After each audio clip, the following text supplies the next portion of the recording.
As well as its own portfolio of championships and series, the 750 Motor Club regularly welcomes guest categories to join in its race meetings.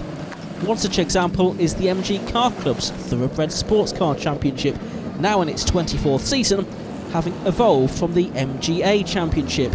Now the popular series caters for British sports cars of the 50s, 60s and 70s. All set for the first of 10 races this season for the MG Car Club Thoroughbred Sports Car Championship, but sadly a few cars have not made it to the grid after problems in qualifying this morning. But we do have 11 cars ready to take the lights. They go out, away we go, and from the outside of the front row it's Ian Pryor that makes slightly the better start than Neil Fowler in his white MGB GT V8. It's two similar cars at the front of the field. It's the red one, number 91 of Pryor, that slots through into the lead. And another of the MGB GT V8s is at the back of the field, or towards the back. It's the Kermit Green machine of Jonathan Upchurch, number 76, but the two leaders right together then as they head down towards the old hairpin for the first time. It's an 18-minute plus 1 lap race that we have here, with some of these drivers having already taken part in a couple of races yesterday for the MG Car Club BCV8 Championship, and the two drivers out front here are among them. They turn their way now through the right-hander at McLean's. Pryor and Fowler were in the thick of the action yesterday. A couple of podium finishes apiece. Ollie Neves was also involved in those battles yesterday with his similar car, but Ollie not hanging around for the Thoroughbred sports car races here today. One driver that we're missing from the grid, I'm afraid, is the number 93 car of Russell McCarthy, who was due to start on the inside of the second row of the grid, but problems with that machine meant that he has not been able to take the start here.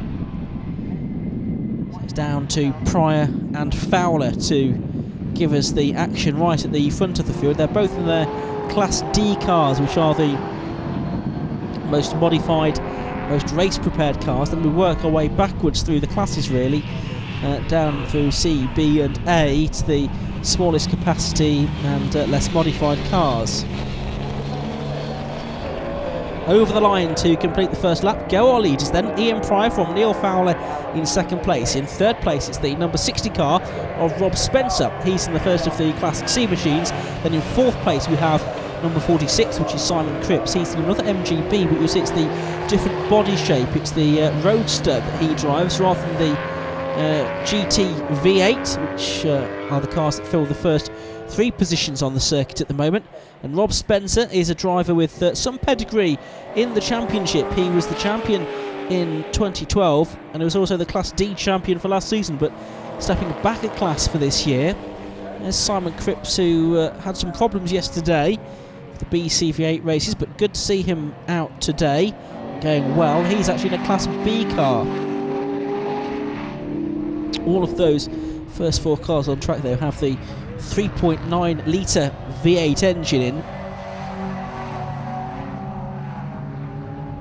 Out of Coppice Corner they go, and as a change from the MGBs, well, there is the Jaguar D-Type. It's actually a replica though. It's driven by Bob Lines, who qualified 10th on the grid. It's one of the Class C cars, and then just behind him as well is one of the Triumph TR6s, this one in the invitation class actually, that number 78 car, the dark blue I think it is machine, driven by Dave McDonald. Through Melbourne hairpin they go once again, with Ian Pryor, if anything, just getting away a little bit now from Neil Fowler in second position, as they climb their way back up towards Gollard's hairpin once more. Number 86, Neil Fowler then, making his way out of Gollard's and onto the Wheatcroft straight once more. Fowler from Shefford chasing after the race leader, as we look back to see Jonathan Upchurch, who's now ahead of the number 49 car of Mark Scott from Hitchin in his 1.9 litre MGB Roadster. So Upchurch, number 76, after a poor start, he's making a little bit of progress again. Upchurch does drive one of the Class C cars. McDonald at the head of this group, then Bob Lyons, who's just lost out to McDonald in actual fact, and then Upchurch in that lime green machine. Very distinctive car out there. Turning our way through Hollywood. Upchurch looking to make a move actually on Bob Lyons now. Is he going to get that done? Yes, he is. He's done that at Hollywood. So the very experienced Bob Lyons, who's competed in this championship for many years now, he loses a position. He's in danger of losing another one here, because through has gone Mark Scott in his yellow MGB Roadster. So Bob, I'm afraid, having one or two problems, it would seem, at the moment. He's not usually one to give up places that easily. As McDonald comes towards us in this TR6, and of course it was a triumph that Josh Files used to win the championship, what, 4 years ago now, and he's gone on to take part in the Clio Cup since then. So a slightly unusual move to start out in thoroughbred sports cars and then going to quite a high level of tin top racing on the Toka support package, but that's exactly what Josh Files did. A very successful season back in 2010. McDonald, Upchurch and Scott making their way down to the left-hander at Fogarty's. It's, I think, the first time that the Thoroughbred Sports Car Championship has actually raced on the full Grand Prix circuit here at Donington Park. Meanwhile, it's a bit closer now between the two leaders, isn't it? We look back to see Rob Spencer and Simon Cripps, Class C and Class B respectively, but not a heck of a lot to choose between them at the moment. Interesting to note as well that further back down the order, Rob Spencer's son, Jordan, is having his maiden car race in this one. He's in Class A FIA specification MGB Roadster, and he's doing battle for the Class A lead with Martin Clues. And actually, talk of them, and here they are, making their way down towards Fogarty's, but they're about to be swallowed up by the two race leaders. But Jordan Spencer going quite well on his race debut. The car yesterday was in the hands of his sister Hayley in the BCV8 races, but look, the two leaders now go through past those I say back markers, but they're leading and second in Class A, so they're doing absolutely fine. But the much more powerful Class D cars thunder their way past. They'll do something like 12 seconds or so a lap faster than the Class A cars. Someone's got a problem. It looked like Jonathan Upchurch, didn't it, with the bright green car parked up by the side of the road with smoke pouring out of it. Well, I hope that's not too serious a problem for Jonathan Upchurch. Meanwhile, the leaders much closer together now, aren't they, than they were a few laps ago. About 2 car lengths between number 91, Ian Pryor, the driver from Wallingford in Oxfordshire, as we see now Jonathan Upchurch's car being attended to by the marshals. Jonathan out of the machine now.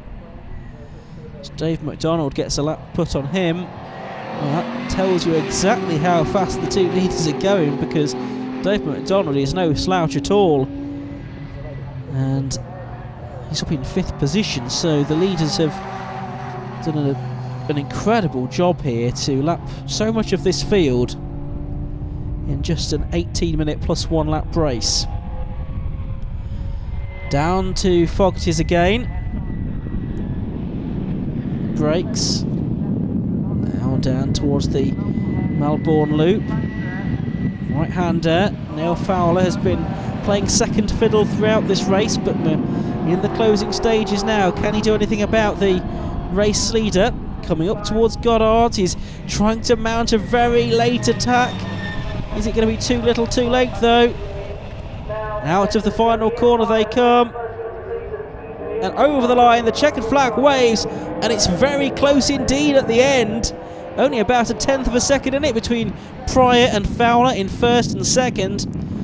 Rob Spencer is making his way through in 3rd place, but there's Simon Cripps enjoying his drive, I think, to 4th position. Here comes Spencer though, towards Goddard in car number 60. Nice solid 3rd position and a class win from him to start his season. Simon Cripps takes 4th place. He gets the Class B victory. As we look now at the results of that race, confirmation that Ian Pryor won by 11/100ths of a second from Neil Fowler. Pryor getting the fastest lap as well. A 1:48.01 is a lap record around here. Further back, Bob Lyons finishing 7th in the end. Martin Clues getting the Class A win ahead of Jordan Spencer.